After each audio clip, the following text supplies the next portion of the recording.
D&D heads back to the Forgotten Realms, plus a big sigil, and yes, we use that word correctly, push. You keep using the word.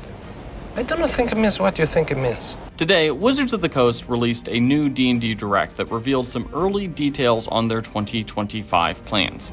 In addition to the release of a new monster manual, Wizards will also release a new starter set based on Keep on the Borderlands, a classic D&D adventure, plus a new Dragons-focused anthology. I'm referring to, of course, Dragons the Monsters. We'll be getting 10 adventures about those, and 2 books focused on the Forgotten Realms. Now, the first Forgotten Realms book will be a player's guide focused on new subclasses, feats, spells, backgrounds, and factions, while the other will be a lore book focused on various locations, including Baldur's Gate, Icewind Dale, the Dale Lands, the Moonshae Isles, and the land of Kalimshan.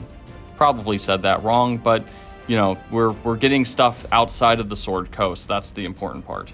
We are super excited about the Forgotten Realms guide. There hasn't been a player's guide in 5th edition. It's too much to fit into one book. So our return to the realms is going to be in 2 books.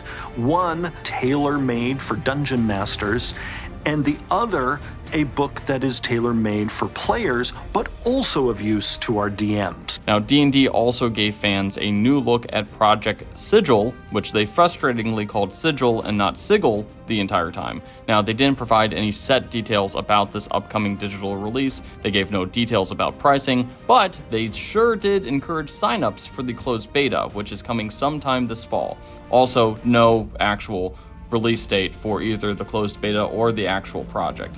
So basically, we're not getting any actual details about anything, but they really didn't soothe the fears of microtransactions by mentioning that players would get that free gold dragon miniature in the by pre-ordering the player's handbook. Now, of course, they have not released any price details about Project Sigil. They haven't said if they're going to charge for minis, if they're going to charge for user access. They haven't said anything. But they did show off a token maker, so that kind of makes it sound like that if you want the cool looking minis, you're going to have to pay for them.